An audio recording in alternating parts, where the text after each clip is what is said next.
Berita selanjutnya, Tribuners, ahli waris Simon Latumalea menyatakan sikap lawan eksekusi. Kami tidak diam.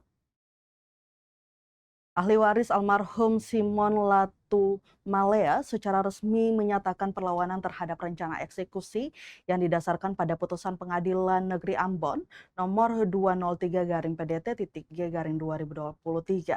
Perlawanan ini bukan semata menolak administratif, melainkan upaya hukum untuk mempertahankan hak keperdataan yang telah diuji dan diakui negara melalui putus pengadilan yang berkekuatan hukum tetap sejak 1950 dan telah dieksekusi pada 2011 lalu.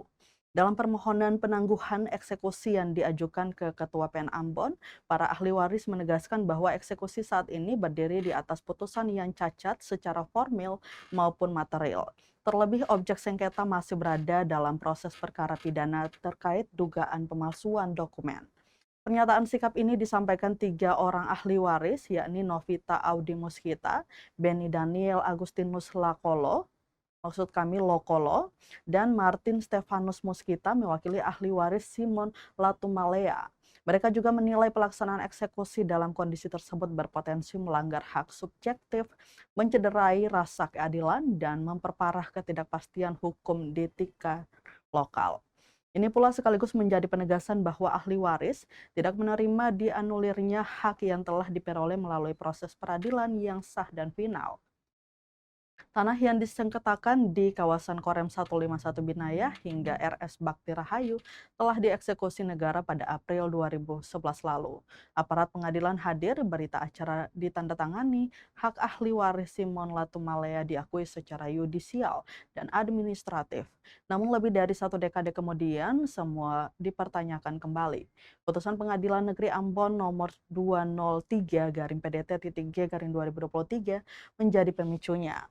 Lewat putusan ini, majelis hakim menyatakan bahwa ahli waris telah melakukan perbuatan melawan hukum dan menetapkan pihak lain sebagai pemilik sah tanah sengketa.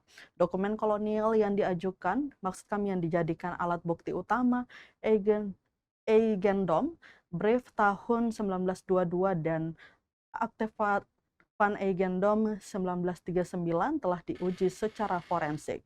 Hasil menyatakan dokumen tersebut tidak otentik. Teknik cetak, injek, dan watermark kertas yang keliru menjadi penanda kuat dugaan pemalsuan. Lebih lanjut, salah satu penggugat yang menggugat ahli waris Simon Latumalea telah ditetapkan sebagai tersangka pemalsuan surat. Artinya alat bukti yang mengantarkan kemenangan perdata sedang diuji sebagai kejahatan pidana. Maka dari itulah diminta agar proses eksekusi tidaklah dilakukan. Inilah titik krusial perkara ini. Putusan Pengadilan Negeri Ambon tidak berdiri di ruang kosong.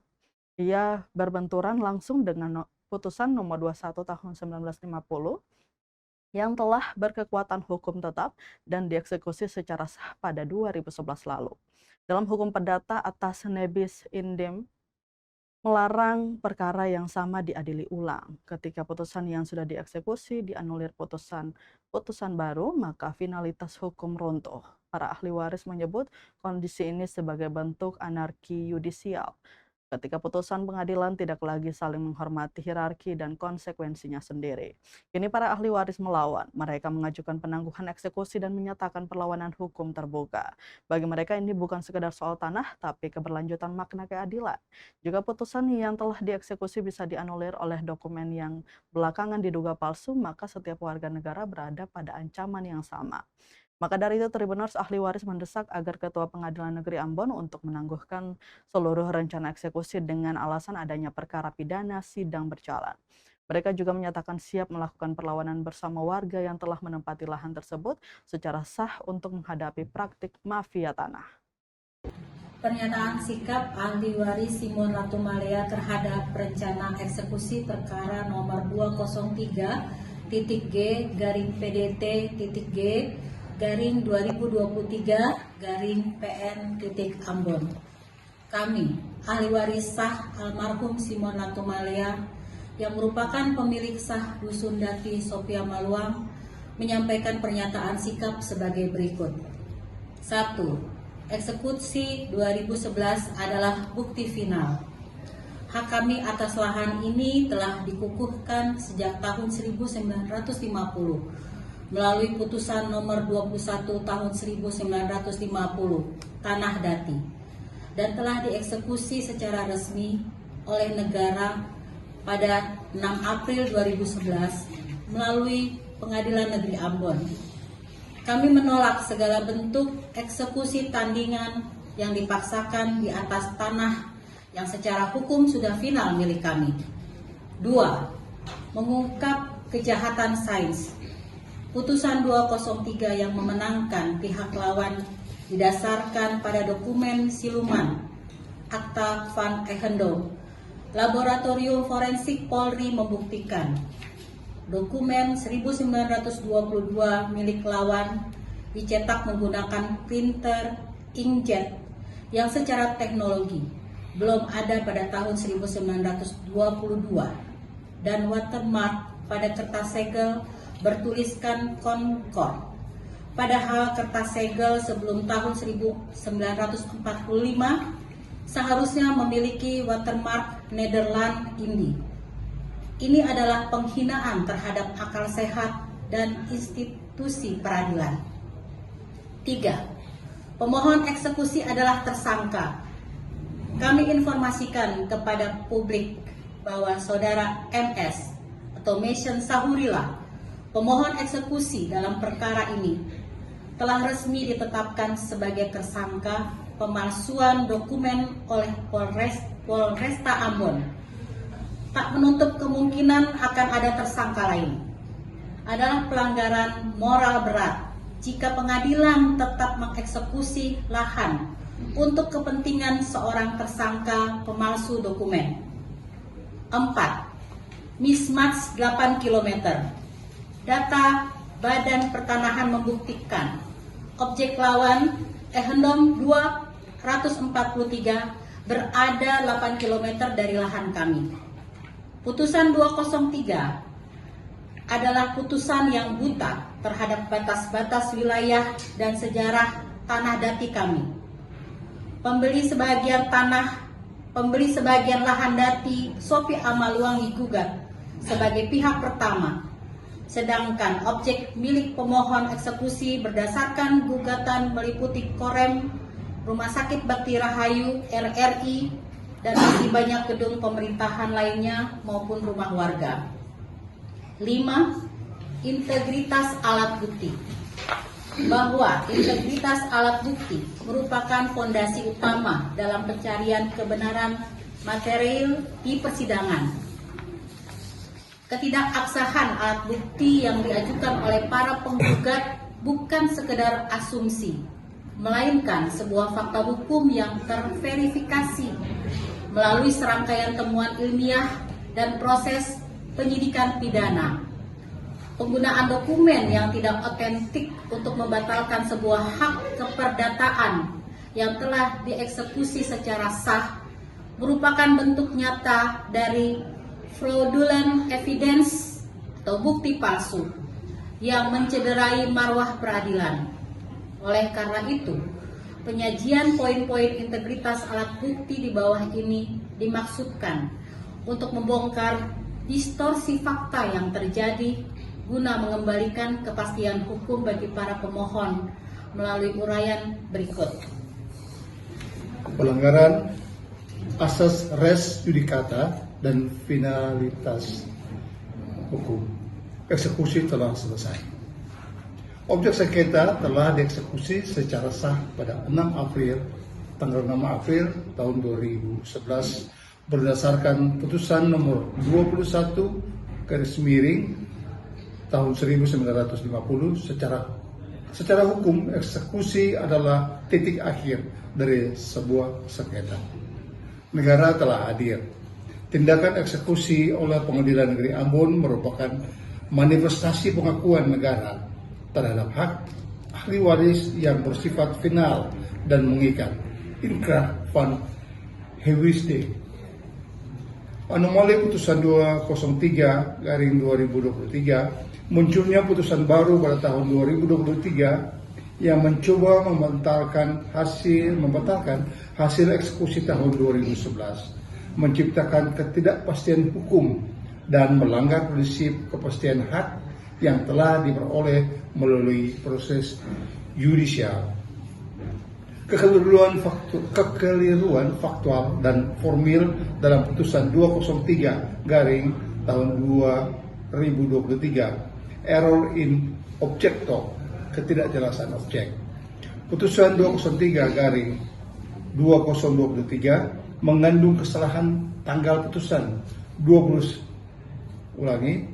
mengandung kesalahan tanggal putusan 21 Maret versus 1 Mei 1950 dan mencantumkan bukti mid-brief nomor 20 yang tidak pernah diajukan ke persidangan. Pemeriksaan setempat, distance atau catat. Hakim tidak memverifikasi batas-batas tanah secara menyeluruh dan mengabaikan fakta bahwa status tanah adalah tanah dati, bukan ehendom. Putusan non-executable karena adanya perbedaan fakta lapangan dan kesalahan administratif dalam amar putusan, maka putusan 203 garing tahun 2023 secara teknik tidak dapat dilaksanakan, non-executable. Bukti berbasis tindak pidana, fraudulent evidence.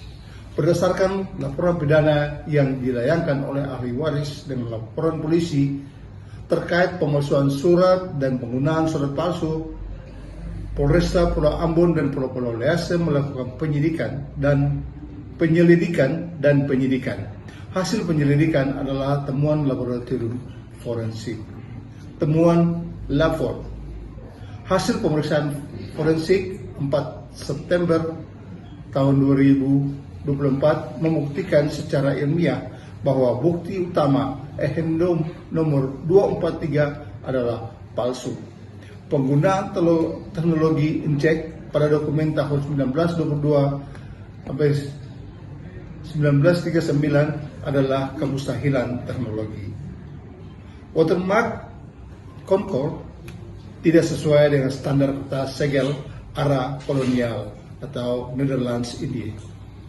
Penetapan tersangka Mason Surila, salah satu penggugat, telah ditetapkan sebagai tersangka pemalsuan surat pasal 263 KUHP pada 9 Mei 2025. Kaitan hukum berdasarkan pasal 1917 KUHP Perdata dan prinsip hukum umum, suatu hak tidak dapat lahir dari sebuah kejahatan.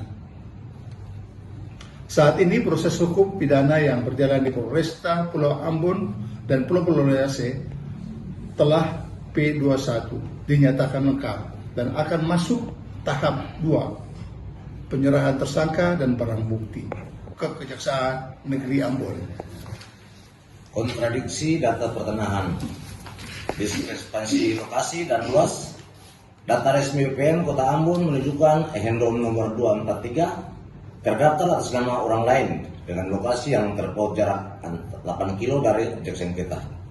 Ketidaksesuaian status tanah, objek sengketa secara historis dan yuridis adalah tanah dati, namun diklaim berdasarkan dokumen ehendom yang menunjukkan adanya manipulasi alas hak menguasai lahan secara ilegal. Desakan peneguhan, kami mendesak Ketua PN Ambon untuk segera menangguhkan segala rencana proses eksekusi berdasarkan doktrin prejudicial gesture, proses perdata yang harus dihentikan dan menunggu kepastian pidana tersangka yang berinisial MS. Perlawanan warga, rencana eksekusi ini akan mengancam ratusan warga sipil yang tinggal dengan izin kami ahli waris. Jadi kami bersama warga akan melakukan perlawanan hukum guna melindungi tanah dari leluhur kami dari serbuan mafia. Dan sebagai tambahan, indikasi kami ahli waris bahwa dalam perkara ini diduga ada keterlibatan oknum pengusaha. Demikian pernyataan kami sampaikan. Keadilan ini tidak boleh kalah oleh kepalsuan. Hormat kami, ahli waris Simon Latumalia, Ambon, 2 Februari 2026. Terima kasih. Download Tribun X sekarang. Menghadirkan lokal menjadi Indonesia.